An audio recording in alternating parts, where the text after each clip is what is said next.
آج کا واقعہ تو میں نے پہلے بھی دوستوں کا مطالبہ تھا، خواہش تھی کہ آج کا بیتی کا واقعہ بیان کروں جی تو سب سے پہلے تو میں یہی عرض کروں گا کہ یہ جو واقعات میں بیان کرتا ہوں اس سے مقصود یہی ہے کہ ہم اس کو اپنے لیے مشعل راہ بنائیں اور وہی واقعات میں شیئر کرتا ہوں جس سے کوئی سبق نکلتا ہے، کوئی سبق ملتا ہے تاکہ ہم اپنی زندگی خطوط درست کریں۔ تو جس واقعات بتانا مقصود نہیں ہے۔ اور یہ جو واقعہ میں بیان کرنے لگا ہوں آج، یہ حضرت خضر علیہ السلام سے ملاقات کا واقعہ ہے۔ تو ظاہر ہے کہ یہ میرے لیے بہت بڑا ایک شرف کی بات ہے، تو اس لیے اس واقعے کو آپ حضرات سے شیئر کرنا، اور جیسے خاص مریدین کو میں رمضان کے ہی لمحات میں ان کے ساتھ شیئر کیا کرتا ہوں، تو اس لیے رمضان ہی کا ہمیں انتظار تھا کہ واقعہ شیئر کروں۔ اور پھر کہ یہ واقعہ چونکہ میرے پیر و مرشد، میرے والد نسبتی شہید اسلام سلطان الفقراء حضرت مولانا محمد یوسف لدھیانوی شہید رحمۃ اللہ علیہ حیات تھے، زندہ تھے، ان کے ساتھ بھی میں شیئر کر چکا ہوں، اس لیے میں نے سوچا کہ چونکہ اس کی اتھینٹسٹی بھی بن چکی ہے، اس لیے اس واقعے کو میں آگے اگر شیئر کروں تو اس میں کوئی مذاقہ نہیں ہے بلکہ ہو سکتا ہے نافع ہو۔ اس لیے کہ حضرت خضر علیہ السلام کی شخصیت حیات اور وفات کے حوالے سے کنٹروورشل ہے، کیونکہ آپ جانتے ہیں کہ محدثین کا مذہب یہ ہے کہ وہ وفات پا چکے ہیں جیسے کہ حدیث بتاتی ہیں، لیکن محققین علماء کا مذہب یہ ہے اور خاص طور صوفیہ اکرام کا مذہب یہ ہے کہ وہ زندہ ہیں، اور باقاعدہ بہت سے اولیاء کاملین کی ملاقات ان سے ہوئی ہے، اور وہ تاریخی حیثیت سے واقعات جو ہے وہ اتھینٹک موجود ہیں کہ ان کی عام طور پہ ملاقاتیں ہوئی۔ تو اس حوالے سے جو ہے یہ کنٹروورسی بھی ہے، ہو سکتا ہے کہ بہت سے لوگوں کو اس کے اندر اعتراض ہو اور وہ کہیں گے ہم نہیں مانتے، ان کو بالکل حق ہے، کیونکہ معاملہ ایسا ہے اس میں ان کو اختلاف کا حق ہے، ان کو نام ماننے کا حق ہے، ہم کو زبردستی نہیں، ہمیں اللہ نے جو دکھایا ہم اس کو ظاہر کریں گے۔ اور باقی یہ کوئی ایسی بات بھی نہیں میں کہہ رہا کہ جو پہلے کبھی دنیا میں ہوئی نہیں ہے، تو ماشاءاللہ بہت سے لوگوں کو اللہ تبارک و تعالی نے حضرت خضر علیہ السلام سے ملاقات کروائی۔ تو یہ تو ہوا یہ کہ یہ غالباً سن 1995 کا واقعہ، 95 کا واقعہ غالباً۔ تو میں جو ہے ہر سال میرا انگلینڈ جانا ہوا کرتا تھا، تو ایک تو اگست میں جاتے تھے ہم، خود ہمارے پیر و مرشد ہمارے نسبتی حضرت لدھیانوی شہید رحمۃ اللہ علیہ کے ساتھ ختم نبوت کانفرنس کے لیے، برمنگھم میں وہ کانفرنس ہوتی تھی، اس کے لیے جاتے تھے، اور کبھی رمضان میں بھی وہاں کے احباب بلا لیتے تھے تو رمضان میں بھی میں چلا جایا کرتا تھا۔ تو 95 تک تقریباً یہ میرا سلسلہ وہاں جانے کا رہا، اور غالباً یوں سمجھے کہ انگلینڈ کا یہ آخری سفر ہی تھا جو میں نے یہ کیا تھا۔ تو اس کے لیے کہ میں وہاں گیا، یہ رمضان سے پہلے کا سفر تھا، تو ترتیب بھی ہوتی تھی ہم پہلے عمرہ کرتے ہوئے پھر جاتے تھے، یا یہ کہ واپسی جب ہو رہی ہے تب عمرہ کرتے ہوئے واپس پاکستان آتے تھے۔ اس دفعہ ترتیب یہ بنی کہ عمرہ کرتے ہوئے، یا رمضان کا عمرہ تھا، رمضان کا عمرہ کرتے ہوئے ہم جو ہے جائیں گے انگلینڈ۔ اب وہ سارے سفر کی تیاری ہوگی، میں اکیلا ہی تھا، تو وہاں پھر احباب مجھے ریسیو کر لیا کرتے تھے، تو میں جو ہے وہاں کراچی سے میں نے فلائٹ لی، تو میں یہاں جو ہے وہ جدہ پہنچا، جدہ پہنچ کے مکہ پہلے پہنچے، مکہ میں ہم نے وہاں پہ جو اپنا عمرہ ادا کیا، عمرہ ادا کرنے کے بعد میں مدینہ طیبہ آ گیا۔ اچھا، یہ 3 دن یا 4 دن کا سٹے ہوتا تھا تاکہ پھر ہمیں آگے جانا تھا، کیونکہ وہاں پہ لوگ احباب بھی انتظار کرتے تھے۔ اب میں مدینہ جب ٹھہرا ہوں، اصل مدینہ کے اندر مدینہ سے احوال ایسے ظاہر ہونا شروع ہو گئے تھے کہ میں خود بھی حیران تھا کہ کوئی مختلف ہونے والا ہے۔ ہاں، تو مدینے والے کی برکتیں ساری، ہاں اصل تو وہی ہے۔ تو میں مدینہ طیبہ میں جب پہنچا تو وہاں صلاۃ و سلام کے لیے پیش ہوتے تھے، اور رمضان کا کتنا رش ہوتا ہے، تو روضہ اقدس پر پہنچنا تو آسان کام ہی نہیں تھا۔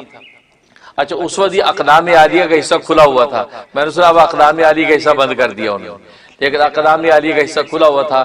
اقدام عالیہ کا مطلب ہے کہ نبی کریم صلی اللہ علیہ وسلم جیسے آرام فرما رہے ہیں، آپ کے قدموں کی طرف کا جو ایریا ہے، اور ہمارے جو پیر و مرشد میرے والد نسبتی سلطان الاولیاء حضرت مولانا محمد یوسف لدھیانوی شہید رحمۃ اللہ علیہ، ان کی عادت شریفہ تھی کہ وہ اقدام عالیہ میں بیٹھتے تھے اور فرماتے تھے میں رسول اللہ کے قدموں میں بیٹھوں، یہ مجھے اچھا لگتا ہے۔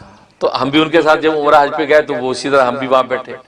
اب میں بھی جب سفر کر کے آیا تو میں بھی اقدام عالیہ میں بیٹھا، اقدام عالیہ میں۔ اب وہ آپ کو پتا ہے دسترخوان بچ جاتے ہیں افطاری کے لیے، دسترخوان بچ گئے، اقدام عالیہ میں بیٹھا ہوں، تو اب سامنے وہ روضہ اقدس کی وہ ہے، یہ ترتیب ہے کہ قدم مبارک ہماری طرف ہے، تو میں بیٹھا ہوں اور لوگوں کو کھانا وانا لگ رہا ہے، تو میں بیٹھا ہوں تو میں ایسے آلتی پالتی مار کے بیٹھا ہوں تو میں نے یوں ایسے آنکھیں بند کی مراقبے میں ایسے چلا گیا. اب مراقبے میں گیا ہوں تو مجھے روزہ اقدس منکشف ہو گیا. سبحان اللہ. روزہ اقدس منکشف ہو گیا. سبحان اللہ. اب رسول اللہ صلی اللہ علیہ وسلم سامنے تخت شاہی پر بیٹھے. اللہ. سبز رنگ کا تخت ہے, انتہائی حسین و جمیل, سبحان اللہ. اور ادھر گو تکیہ لگا ہوا ہے مرون کلر کا, اور گو تکیے پہ آپ یوں ٹیک لگا کے بیٹھے جیسے بادشاہ وقت نہیں بیٹھتے. اللہ. مجھے بیان بھی نہیں ہو رہا یہ کیفیت. وہ یوں بیٹھے اور آپ نے سر کے اوپر ایسا تاج پہنا ہوا جیسے کیا شاہی تاج ہوں گے, اور حسن و جمال کا کیا عالم, اور روب و دبدبا کیا آپ کی نور ہی پھوٹ رہا ہے, اور یوں ٹیک لگا کے بیٹھے ہیں. اچھا عجیب بات یہ کہ جتنے خدام پھر رہے ہیں, اچھا ٹیک لگا کے آپ پوری مسجد نبوی کے اندر نا احکامات جاری کر رہے ہیں. اشارہ کرتے ہیں انگلی سے, اس کو دے دو کھانا, اس کے آگے روٹی رکھو, اس کے آگے یہ چیز رکھو, یہ کر رہے ہیں. یعنی جیسے وہاں جو خدام جتنا کام کر رہے ہیں وہ تو اس وقت ان کے شروع ہوا کہ رسول اللہ ان کو گائیڈ کرتے ہیں. اب میں بھی بیٹھا ہوں مراقبے میں تو میرے سامنے ایک آدمی آتا ہے جو لوگوں کو چیزیں بانٹ رہا ہے, اور وہ پاکستانی آدمی ہے, مجھے آج تک یاد ہے پاکستانی آدمی ہے, چہرے مورے سے پتہ چل جاتا ہے. تو چھوٹی چھوٹی اس کی داڑھی ہے اور سبز رنگ کی ٹوپی پہنی ہوئی ہے, ہری ٹوپی پہنی ہوئی ہے, اور ذرا بھاری سا اس کا چہرہ گول. تو وہ چلا آ رہا ہے تو اس کو اشارہ کرتے ہیں, میرے لیے اشارہ کرتے ہیں, ان کے آگے یہ ڈبل روٹی رکھو. وہ ایک بند سا ہوتا ہے نا روٹی کا, بالکل وہ بند آپ اشارہ کرتے ہیں میری, ان کے آگے یہ رکھو. اور پھر وہاں زاتر ہوتا ہے, وہ زاتر تو آپ اشارہ فرماتے ہیں ان کے سامنے زاتر بھی رکھو, اور وہ میرے سامنے رکھتا ہے. اچھا میں رسول اللہ صلی اللہ علیہ وسلم کو یوں دیدار کر رہا ہوں تو میں حیران ہو رہا ہوں کہ رسول اللہ صلی اللہ علیہ وسلم جو ہے وہ کس طرح لوگوں کو احکام جاری کرے, اس کے آگے یہ رکھ دو, اس کو یہ دے دو, اس کو کھجورے دے دو.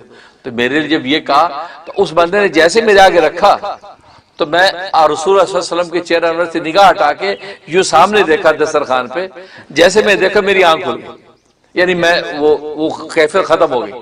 جب آنکھ کھولی تو آدمی میرے سامنے وہی چیزیں رکھ رہا تھا. اچھا سبحان اللہ. سبحان اللہ. یعنی یہ تو کمال ہے, یعنی وہی چیزیں رکھ رہا تھا, وہ زاتر رکھ رہا تھا, اور وہ ڈبل روٹی کا ٹکڑا جو ہے بند کا وہ میرے سامنے رکھ رہا تھا. اور میں ایک دم وہ کیفیت ختم ہوئی انکشاف کی. میں نے کہا یہ رسول اللہ صلی اللہ علیہ وسلم فرمایا, اور میں نے یوں دیکھا تو نگاہ ہٹی تو اس کے ساتھ وہی آدمی وہ چیز رکھ رہا ہے. یہ کیفیت. اس کے بعد جو ہے مجھ پر خیر قطاری ہو گئی, افطار کا وقت قریب آئے, لوگ دعائیں کرنے لگے تو میں اپنی خاص دعا پڑھی, الصلاۃ والسلام علیک یا رسول اللہ, الصلاۃ والسلام علیک یا حبیب اللہ. میں وہ بھی پڑھتا رہا, اور وہ افطاری سے فارغ ہوئے. فارغ ہونے کے بخیر ہم اپنے صلاۃ والسلام پڑھ کے اپنے چلے گئے مقام پہ. اگلے دن میری واپسی تھی. اگلے دن میں نے پھر آ کے سوچا کہ رسول اللہ صلی اللہ علیہ وسلم کے پاس آ کے میں سلام کر کے میں نے جانا ہے. تو اب میں جب آیا تو رش پورا پیچھے سے لائن لگی. آپ کو پتہ ہے جنت البقیع میں سے گزرنا اتنا لمبا رش پاسبل نہیں. اب میں نے کہا یار میں مواجہ شریفہ کے سامنے جانا چاہتا ہوں, وہ رسول اللہ صلی اللہ علیہ وسلم کے سامنے, کیونکہ ابا جی شہید جو ہے مولانا یوسف ریحانوی, وہ جس دن رخصتی کا وقت ہوتا تھا اس دن آپ مواجہ شریفہ کی طرف بیٹھ جاتے تھے. سامنے سلام کیا, پیچھے مواجہ شریفہ کا صف اول کی طرف بیٹھ جاتے تھے, اور میں نے ان کو اس حال میں دیکھا ہے کہ یوں روتے تھے جیسے بچہ بلک بلک کر روتا. یعنی جیسے آج جدائی کا دن ابھی رخصت ہونا ہے تو وہ بیٹھے بلک بلک کر روتے تھے. ہم دیکھتے کہ ابا جی رو رہے تھے جیسے ابھی جدا ہو رہا ہے. محبت عشق کا یہ عالم ہوتا تھا. اب میں نے کہا یار میں مواجہ شریفہ کی طرف کیسے پہنچوں, اتنا رش ہے. تو میں نے کہا یہ ممکن نہیں ہے. تو میں وہ باب بقیع جو ہے اس طرف آ گیا, تو میں نے کہا یہیں کھڑے ہو کے دور سے سلام کر لیتے. تو وہ گنبد خضرا نظر آ رہا ہے, اور دور سے میں نے وہیں سے کہا, میں نے کہا یا رسول اللہ صلی اللہ علیہ وسلم رش بہت ہے اور آپ تک پہنچنا ممکن نہیں ہے, اور میری اتنے بجے فلائٹ ہے اور میں نے انگلینڈ پہنچنا ہے. تو یا رسول اللہ میں یہیں سے آپ کو سلام پیش کرتا ہوں, الصلاۃ والسلام علیک یا رسول اللہ, الصلاۃ والسلام علیک یا حبیب اللہ, الصلاۃ والسلام علیک یا نبی اللہ. میں یہ دہرا رہا ہوں. اچھا میں نے جب یہ بات کہی تو ایسی میں باب بقیع کی طرف چلنا شروع ہو گیا. ایسے لگا کوئی ناگہانی کوئی ایسی طاقت جو مجھے آگے بلا رہی ہے. حالانکہ وہ اتنا راستہ نکلنے کا ہے، جانے کا نہیں ہے. تو میں چلتا آہستہ آہستہ چلتا جا رہا ہوں، اور یہ پڑھتا جا رہا ہوں اور چلتا جا رہا ہوں. مجھ پر کیفیت ہے، رقت ہو رہی ہے، آنکھوں سے آنسو ٹپک رہے، میں بڑھ رہا ہوں آگے. دل میں نے سوچا کہ اب بالکل دروازے کے قریب آ گیا. میں کہ یہاں تو شرطے کھڑے ہیں، پولیس والے کھڑے اور لوگ نکل بھی رہے ہیں، یہ شرطے تو مجھے اندر نہیں جانے دیں گے، تو الٹا راستہ ہے، یہ کیسے ہو سکتا ہے؟ لیکن وہ ایک ناگہانی چیز، اس کو کہتے ہیں رسول اللہ صلی اللہ علیہ وسلم کی توجہ. آپ کی توجہ نظر کرم مجھے کھینچ رہی تھی. تب میں چلا جا رہا ہوں یہاں تک کہ میں دروازے کے اندر گھسنا شروع ہو گیا. اب یقین کریں لوگ چند ایک نکل رہے تھے اور وہ پولیس والے دو کھڑے ہیں. جیسے میں قریب پہنچا ہوں ایک پولیس والا ادھر دیکھنے لگ گیا، دوسرا ادھر دیکھنے لگ گیا. سبحان اللہ. یہ تو عجیب نظارہ، ادھر دیکھنے لگے. اب میں اندر انٹر ہوا اور جو لوگ نکل رہے تھے وہ نکلتے نکلتے مجھے یوں دیکھ بھی رہے تھے کہ یار یہ بندہ الٹا اندر جا رہا ہے اور میرے رستہ بنتا جا رہا ہے. سبحان. چلتا چلتا میں بالکل مہاجر شریفہ کے سامنے کھڑا ہوں. یعنی وہ تو عجیب وقت کیفیت. اب میں سامنے کھڑا اور میں نے یوں ہاتھ باندھ لیے اور گناہگاروں مجرموں کی طرح یوں سر ڈال لیا اور میں نے رونا شروع کیا. رو رہا ہوں ایسی کیفیت ہو گئی کہ بس ناقابل بیان یہ کیفیت. اور ایسے لگے کہ رسول اللہ صلی اللہ علیہ وسلم مجھے یوں دیکھ رہے ہیں نگاہ بھر کے، اور میری نگاہ نہیں اٹھ رہی کہ میں آپ کی آنکھوں میں آنکھیں ڈال کے دیکھ پاؤں، آپ کے چہرے انور کو دیکھ پاؤں. یوں لگ رہا کہ دیکھ رہے ہیں اور مجھ سے شرم کے بارے سر نہیں اٹھ رہا. اور میرا ایک مزاج تھا، میں اپنے بزرگوں کے سامنے بھی میری نگاہ نہیں اٹھتی، میں والد کے سامنے بھی نگاہ نہیں اٹھتی تھی، ادب سے نگاہ نیچے رکھتا تھا. اب وہ رسول اللہ دیکھ رہے ہیں، میں کیسے نگاہ اٹھاؤں؟ میں رو رہا ہوں اور یہی دل میں سوچو کہ اے اللہ کے رسول، مجرم آج آ گیا ہے، اس مجرم کو اب اللہ کے ہاں معاف کروانا آپ کا کام ہے، مجھے معاف کروا دیجیے. میں یہ دل میں باتیں کر رہا ہوں. اب یہ کرتا رہا. اس کے بعد آپ کو پتہ ہے جب دعا کرنی ہوتی ہے تو وہ شرطے جو ہے وہ آپ کو رخ موڑ دیتے ہیں کہ آپ دعا کر لیں ادھر بیت اللہ منہ کر کے. تو میں نے اس کے بعد ادھر منہ کر کے ہاتھ اٹھا کے دعا شروع کی. اب یقین کرے میں دعا کر رہا ہوں تو دائیں بائیں لوگوں کو پتہ نہیں کیا ان پر کیا تاری ہو، سارے میری دعا میں شریک ہو گئے. میں دعا کروں ربنا آتنا فی الدنیا حسنہ وفی الآخرۃ حسنہ وقنا عذاب النار.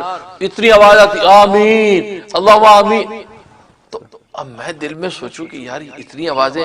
تو میں نے آنکھ کھولی، عرب و عجم، کالے گورے، یوگنڈا کے لمبے لمبے کالے، سارے نے مجھے گھیرا ہوا ہے اور میری دعا کے ساتھ آمین کر رہے ہیں. یہ توجہات پڑھ رہی ہیں، آمین کر رہے ہیں. میں دعائیں میں مجھ پر اور کیفیت ہوگی. میں نے اور دعائیں شروع کر دیں عربی کے اندر، ربنا لا تزغ قلوبنا بعد اذ ہدیتنا، سب آمین اللہم آمین. اچھا اس دوران میں کیا کیفیت ہو رہی ہے؟ کوئی بھی آتا دعا کے دوران میرا سر چوم لیتا ہے، کوئی میرا کندھا چوم لیتا ہے، کوئی ہاتھ چوم لیتا ہے. تو میں یوں آنکھ کھولتا ہوں تو کوئی یوگنڈا کا کالا 6 فٹ کا جناب وہ میرا سر چوم رہا ہے، کوئی ادھر سے ہاتھ چوم رہا ہے، کوئی میرے پیچھے سے چوم رہا ہے. یہ نظارہ کیونکہ نظر رسول اللہ کی پڑی ہوئی، سب چوم رہے ہیں اور میں جناب دعائیں مانگ رہا ہوں. میں پوری دعا جیسے ختم کی تو کئیوں نے مجھے گلے لگا لیا، محبت سے چومنے لگے. اچھا اس دوران میں شرطا جو ہے اس نے ٹچ سے مس نہیں کیا، حالانکہ تھوڑی سی گیدرنگ ہو جائے تو وہ یلا یلا کرتے ہیں. تو لیکن میں وہاں 5 10 15 منٹ دعائیں مانگ رہا ہوں لیکن کسی نے کچھ نہیں کہا. یعنی وہی بات جو پہلے دن ظاہر ہوئی تھی کہ کنٹرول وہاں سے ہو رہا ہے. وہ جناب میں اس کے بعد دعا کی. اب میں اپنا باب بقی سے نکلا اور پھر اپنے مقام پہ. اب وہاں سے پھر جو ہے میری فلائٹ تھی انگلینڈ کی. میں انگلینڈ پہنچ گیا. انگلینڈ چلا تو انگلینڈ میں لیسٹر پہنچا. لیسٹر میں وہاں ایک عالم ہے مولانا آدم صاحب ہیں، وہاں جامع مسجد لیسٹر. جو انگلینڈ کے لوگ جو سن رہے ہیں تو انگلینڈ کے لوگ لیسٹر کے اندر جامع مسجد کو جانتے ہیں. تو جامع مسجد کے اس وقت امام خطیب غالباً اب بھی ہوں گے تو مولانا آدم. تو غالباً حضرت مولانا یوسف بنوری رحمۃ اللہ علیہ کے شاگردوں میں سے ہیں، میں نے سنا تھا، یا ڈھابیل سے فارغ ہیں. وہ ڈھابیل میں جب بنوری پڑھاتے تھے شاید اس وقت انہوں نے پڑھا. ان کے داماد مولانا فاروق وہ بہت سی بکس وغیرہ کی سیلنگ کا کام بھی کرتے، عالم ہیں. وہ ان کے ساتھ ہماری ہیلو دوستی تھی تو وہ گویا کہ ہمارے میزبان. میں لیسٹر پہنچا تو خیر وہاں انہوں نے کہا جی آپ جو افطاری ہمارے گھر کرنی ہے. تو مولانا آدم صاحب کے گھر بھی ہم نے افطاری کی. مولانا آدم صاحب سے بھی ہماری ملاقات ہوئی اور ہم نے وہاں کھانا وانا کھایا. اچھا اگلے دن بھی میں لیسٹر میں تھا تو اگلے دن عصر کی نماز کا وقت تھا. تو خیال ہوا کہ عصر کی نماز جامع مسجد میں مولانا آدم صاحب کے پیچھے پڑھتے ہیں، کیونکہ مولانا آدم صاحب بیان بھی عصر کے بعد کیا کرتے تھے اور وہاں پر جو بہت مجمع اکٹھا ہوتا تھا۔ اب یہ میں وہاں جامع مسجد لیسٹر کے اندر پہنچا ہوں۔ اب جیسے میں جامع مسجد لیسٹر کے اندر داخل ہوا ہوں تو پوری مسجد بھری ہوئی ہے، لوگ انتظار میں بیٹھے کہ ابھی نماز کھڑی ہونے والی، صفوں بندے سے بندہ لگا ہوا ہے جیسے رمضان میں دنیا ہوتی۔ تو اور سائڈ پہ تھوڑی سی جگہ تھی، وہ جگہ سے اس سائڈ پہ ایک جگہ تھی، وہاں پہ بھی جانے کا ایک راستہ تھا۔ میں جیسے ہی اندر گیا ہوں اس طرف تو ادھر سے ایک شخص یوں چلتا ہوا آ رہا ہے، اچھا تیزی سے چلتا آ رہا ہے، اور اسے مجھے یاد ہے سفید شلوار سفید کرتا پہنا ہوا ہے اور سفید ٹوپی اس کے سر پہ ہے، اور اس کا چہرہ جو ہے داڑھی جو ہے وہ یعنی وہ ہے کھچڑی داڑھی جس کو کہتے ہیں، نہ سفید ہے پوری نہ پوری کالی ہے، ذرا مکس ہے، اچھا اور اچھا قد ہے اور عجیب اچھا نورانی چہرہ ہے۔ تو مجھے لگا کہ ایک آدمی ادھر سے چلا آ رہا ہے، تو میں جیسے ہی یہاں پہنچا آگے تو آدمی میرے پاس ہے کہ السلام علیکم، مجھے سلام کیا، میں وعلیکم السلام، تو اس نے مجھے ہاتھ بڑھایا، میں نے ہاتھ ملایا تو کہنے لگے کہ جیب میں ہاتھ ڈالا، اس سے پہلے اپنے جیب میں ہاتھ ڈالا، جیب میں ہاتھ ڈال کے مجھے کہا کہ یہ رکھیں، تو میں نے یوں لیا تو وہ کیا تھے، وہ سکے تھے انگلینڈ کے جو ہے نا، وہ کوئن، دو سکے ڈالر کے دو ہوتے ہیں، وہ سکے کی شکل میں یہ یلو کلر کے گولڈن کلر کے، وہ مجھے دیے، کہتے یہ رکھیں، میں نے لیے، اور میں کہ یہ اپنے پاس رکھو، میں کہ میں خضر ہوں، اچھا ہاں کہتے میں خضر ہوں، اور یہ آپ رکھیں، آپ کو کسی چیز کی کمی نہیں ہوگی، بس یہ اپنے پاس رکھیں۔ ایک بات یہ کہ ایک اور بات کی وہ کبھی شیئر کروں گا، فرمایا کہ یہ رکھو، انشاءاللہ آپ کبھی کسی چیز کی کمی نہیں ہوگی، اور میں خضر ہوں، السلام علیکم، یہ کیا۔ تو میں ان کے دیے ہوئے تحفے کو دیکھنے لگا، کیا دیا انہوں نے، اتنے میں ادھر دیکھا نا تو وہ آدمی غائب۔ اچھا میں اب مجھے سمجھ میں آیا، بعد میں سوچا میں اوہو حضرت خضر اسلام، کیونکہ وہ شخص جو آیا تھا نا وہ بغیر صفوں کو توڑے ہوئے آ نہیں سکتا کیونکہ لوگ بیٹھے ہیں۔ مجھے اب خیال ہے کہ یار یہ بندہ جو ہے یوں آتا گیا آرام سے، کوئی بندہ ڈسٹرب نہیں ہو، سیدھا میرے تک پہنچ گیا، اور اسی طرح سیدھا وہ بندوں کے اندر چلا گیا، کوئی بندہ ڈسٹرب نہیں ہوا۔ اب مجھے خیال ہے کہ اوہو، اب میں نے پیچھے آ گیا، ادھر ڈھونڈوں تو مجھے ساتھی کہتے کیا ہوا سب، میں کہ نہیں اس نے صحیح ہے، ادھر دیکھوں، میں کہنا یار، میں کہ یہ تو حضرت خضر علیہ السلام، اور کہا کہ یہ اپنے پاس رکھو، میں نے خیر وہ سنبھال لی۔ اس کے بعد جو ہے کیفیات، اور کیونکہ رسول اللہ صلی اللہ علیہ وسلم کے مدینے میں جو کیفیات تھی تو مجھے لگ ہی رہا تھا کہ یار کوئی ڈیفرنٹ ہونے والا ہے، پتہ چلا وہاں تو حضرت خضر کی توجہات، رسول اللہ کی برکت سے وہاں ان سے ملاقات، اور انہوں نے وہ چیز دے دی۔ اور اس کے بعد کیا ہوا کہ وہاں چند دن گزارنے کے بعد اب میں واپس پاکستان آ گیا۔ پاکستان آ کے جس گھر میں ہم رہ رہے تھے اس گھر سے موو کر کے، وہ کرائے کے گھر میں تھے، ہمیں اپنا گھر مل گیا تھا، اپنا خرید لیا تھا، تو ہم اس گھر میں موو ہو گئے۔ اب جب وہ موونگ کی ہے، اس موونگ میں وہ سکے گم ہو گئے، اچھا دو تین اور قیمتی چیزیں گم ہو گئے، سکے گم ہو گئے۔ اب اس کے اندر مجھے بڑی بے چینی، میں کسی سے شیئر بھی نہ کروں۔ اچھا میں نے پھر واپس جب آ گیا تو میں نے ابا شہید میرے پیر و مرشد مولانا محمد یوسف دیانوی شہید رحمۃ اللہ علیہ کو یہ سارا قصہ سنایا۔ میں کہ ابا جی یہ ہوا اور یہ انہوں نے دیا، تو بڑے خوش ہوئے، بہت مسکرائے، اور فرمایا کہ تمہارے ساتھ اللہ کی رحمت ہے، بس کوئی پرواہ نہیں، بس تمہارے ساتھ اللہ کی رحمت ہے۔ دو تین دفعہ یہ فرمایا۔ میں کہ جی جزاک اللہ، الحمدللہ، بجی آپ ہی کی برکت ہے، آپ ہی کی یہ توجہات ہے، تو ماشاءاللہ کی رحمت تمہارے ساتھ، یہ کہا۔ اس کے بعد کیا، جب گھر موو کیا تو سکے گم ہو گئے۔ اب بڑا بے چین، اب یہ غم کسی کو کہوں بھی نہ، اندر ہی اندر سوچوں کہ یار کہاں چلے گئے۔ ادھر کیا ہوا کہ میں کچھ دن کے بعد رات کو خواب دیکھتا ہوں۔ خواب کیا دیکھتا ہوں کہ میرے استاد مولانا بدیع الزمان صاحب رحمۃ اللہ علیہ، جو بنوری ٹاؤن کے اندر، میں ان کا بڑا فیورٹ شاگرد تھا، میرے بڑے فیورٹ استاد مولانا بدیع الزمان صاحب ہیں۔ دوسرے مولانا حبیب اللہ مختار رحمۃ اللہ علیہ شہید، یہ میرے بڑے فیورٹ استاد، میں بھی ان کا بڑا فیورٹ شاگرد، یہ دونوں استاد ہیں۔ اور دارالعلوم کرنگی ہے، جو معتقی عثمانی صاحب دامت برکاتہم العالیہ اور مفتی رفیع عثمانی صاحب، تو یہ جن کا دارالعلوم، تو دارالعلوم کرنگی ہے۔ دارالعلوم کورنگی کا جیسے اس کا مہمان خانہ ہے یا یہ کہ جس جگہ پہ وہ ٹیلی فون ایکسچینج کا سسٹم بنا ہوا ہے وہ غالباً کمرہ ہے، تو وہاں مولانا سبحان محمود صاحب، جن کو پھر مولانا صاحبان محمود بعد میں نام رکھا، مولانا صاحبان محمود صاحب جب وہاں موجود ہیں، اچھا مولانا صاحبان محمود صاحب اس کو غالباً حیات تھے کیونکہ ان کا انتقال جو 2004 میں ہوا، تو مولانا صاحبان محمود صاحب وہاں موجود ہے، اور دارالعلوم کورنگی کے طلباء جو دور حدیث کے ہیں وہ سارے طلباء ان کے ساتھ ہیں۔ اچھا ایسا لگ رہا ہے کہ مولانا صاحبان محمود صاحب کو میرے بارے میں کوئی غلط فہمی ہو گئی، کسی حاسد نے کوئی ایسی شکایت ان کو ایسی کر دی تو ان کو دل میں ملال ہوا میرے بارے میں، مفتی منیر کے بارے میں، کہ یار یہ فلاں بات یوں کہتا ہے، یہ ایسا مجھے محسوس ہوا۔ تو میرے وہ دونوں استاد، یہ دونوں استاد دنیا سے جا چکے تھے غالباً اس وقت تک، ہاں یہ دونوں استاد میرے جو ہے وہ مولانا صاحبان محمود صاحب سے وہاں دارالعلوم میں مل رہے ہیں، ملاقات کر رہے ہیں اور میرے بارے میں بات کر رہے ہیں، اور وہ مولانا بدیع الزمان صاحب نے پہلے، اور مولانا حبیب اللہ صاحب بات کر رہے ہیں۔ اچھا مولانا حبیب اللہ مختار غالباً اس وقت حیات تھے، یعنی مجھے صحیح یاد نہیں، لیکن مولانا بدیع الزمان صاحب تو غالباً وفات پا چکے تھے۔ مولانا حبیب اللہ مختار جو ہے وہ بڑے، ان کا انداز جس طرح کڑک انداز بولنے کا اس طرح بول رہے ہیں اور میری صفائی پیش کر رہے ہیں، کہا کہ یہ ہمارا ہونہار طالب علم ہے، بہت ہی ڈیسنٹ ہے، بہت ہی حسن اخلاق ہے اور بہت قابل عزیز استعداد ہے، یوں کر کے تقریر کر رہے ہیں۔ اور مولانا بدیع الزمان صاحب پاس کھڑے ہیں تو وہ خاموشی سے یوں تائید میں سر ہلا رہے ہیں، یوں کر کے یوں سر ہلا رہے ہیں، اور وہ آپ یہ ساری بات، اور مولانا سبحان محمود صاحب کو میں دور کھڑا دیکھ رہا ہوں، اچھا ماشاءاللہ، اچھا اچھا حضرت ماشاءاللہ، اچھا حضرت، وہ یہ حیران ہو کے کر رہے ہیں، یہ ساری باتیں کر رہے ہیں۔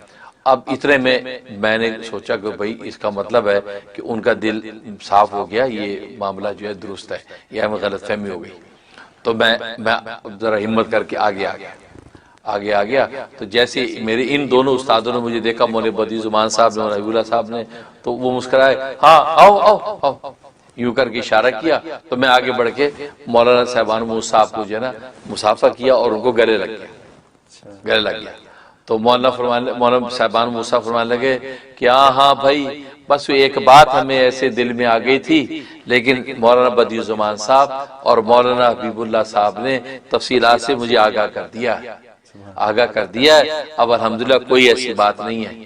ہاں یہ کہہ کہ دوبارہ سینے سے لگایا، اپنی جیب میں ہاتھ ڈالا، جیب میں ہاتھ ڈال کے مجھے کہا لو یہ تمہارا انعام ہے، مجھے دیا، تو میں نے ہاتھ میں لیے تو وہی سکے تھے سبحان اللہ، جو خضر صلی اللہ علیہ وسلم نے، وہی سکے تھے، میں نے لے لیا، میں کہ جزاک اللہ جی حضرت، میں نے اس کو جیب میں ڈال دیا، میں نے کہا یا اللہ شکر ہے، دل ہی دل میں سوچتا ہوں کہ یار یہ سکے تو مل گئے بھائی، یہ تو گم ہو گئے تھے۔ اب وہ جو طلباء تھے دور حدیث کے طلباء، مجھے وہ بھی مصافحہ کرنے لگ گئے، سب ملنے لگ گئے، ایک خوش کن ماحول بن گیا، آنکھ کھل گئی۔ اب آنکھ کھل گئی تو میں نے صبح کو گھر میں شیئر کیا گھر والوں کو، یار یہ خواب دیکھا، اچھا ماشاءاللہ خواب تو اچھا ہے، یار اس میں سکے مجھے ملے، کہتا اچھا انشاءاللہ اللہ کرے مل جائیں، وہ تو بڑی بابرکت چیز تھی۔ یہ گھر میں بات ہوئی، اس کے بعد شام ہو گئی، رات ہو گئی، عشاء کے بعد کا وقت تھا، آپ جانتے کراچی میں بجلی چلی جاتی تھی، لوڈ شیڈنگ کا دور تھا، لوڈ شیڈنگ ہو گئی، بجلی چلی گئی۔ اچھا ایک تخت تھا لکڑی کا، اس تخت پہ میں لیٹا کرتا تھا، تو سین میں تخت بچھا ہوا تھا، تو میں سین میں تخت پہ لیٹا ہوا تھا، اور یہ بچے جو چھوٹے کھیل کود کر رہے تھے، اندھیرا ہوا تھا، اور وہ پنکھا ہاتھ کے پنکھا جھول رہے تھے، تو یہ ہم لیٹے میں، تو میں نے لنگی باندھی ہوئی ہے، بدن ننگا ہے، صرف لنگی باندھی ہوئی ہے، اور میں تخت پہ لیٹا ہوں، سامنے چارپائی پہ اہلیہ بیٹھی ہیں اور بچے ساتھ ہیں، کوئی بچے دوڑ بھاگ کر رہے ہیں، اب اس طرح بیٹھا ہوں، لیٹا ہوں تو باتیں کر رہے ہیں، تو ایک دم میری یہ جو ہے نا بغل میں پسلی میں کوئی پتھر لگا، ایک دم پتھر لگا تو یہ سائڈ پہ گرا، تو اس کے بعد میں نے کہا اوہ یار یہ ایم کے لونڈے جو ہے نا، یہ پتہ نہیں یہ لوڈ شیڈنگ میں بھی کیا پتھر پھینکتے رہتے ہیں یار، ابھی یہ کہہ ہی رہا ہوں تو دوسرا پھر ایک اور لگا، میں کہ یار یہ تو یار دیکھ تاک کر کے مار رہا پتھر بھائی، میں یہ کہہ کے اٹھ کے بیٹھ گیا، اور میں نے یوں اندھیرے میں ہاتھ مارا، میں نے کہا یہ کیا ہے، تو دیکھا دوسرا دیکھا، تو میں نے کہا یار یہ تو سکے لگ رہے ہیں، اور لائٹیں لاؤ، وہی سکے تھے، وہ سکے کہاں سے آئے، رات مولانا صاحبان محمود صاحب نے مجھے دیے اور وہ میری یہ پسری میں لگے ہیں اور سکے میرے ہاتھ میں۔ سبحان اللہ اکبر، میں نے کہا اوہو یہ تو واقعی اللہ تبارک و تعالی نے جی معاملہ کیا۔ تو یہ سکے مجھے اس طرح واپس آ گئے اور نے دیا کہ پھر میں نے ان کو اچھی طرح سنبھال کر کے آج تک سنبھالے ہوئے ہیں۔ اور رمضان میں آخری عشرے میں جو معتکفین آتے ہیں تو میں ان کی زیارت بھی کرایا کرتا ہوں، تو وہ زیارت کرتے ہیں اور اس کو یہ نیک فعل لیتے ہیں اور اس کی برکت سے دعا بھی کرتے ہیں۔ تو یہ سکے اس طریقے سے مجھے باز پہنچے۔ اس وقت مجھے اندازہ ہوا کہ مولانا سبحان محمود صاحب جو ہیں وہ ماشاءاللہ ان کا بھی کوئی رابطہ ہے، وہ ماشاءاللہ کسی مقام پر ہیں اور اللہ تبارک و تعالیٰ کی کچھ تکوینیات میں سے کسی مقام پر اللہ انہوں نے قائم کر رکھا ہے کہ کیسے حضرت خضر صلی اللہ علیہ وسلم کے دیے ہوئے وہ سکے میرے گم ہوئے اور کیسے ان کے ذریعے سے مجھے پہنچے۔ اور یہ جو بات کہ وہ ان کو غلط فہمی ہوئی، اس سے ایک سبق آیا کہ دیکھو بھلے آپ حق پر ہی کیوں نہ ہوں، لیکن اگر بزرگوں کے دل میں آپ کے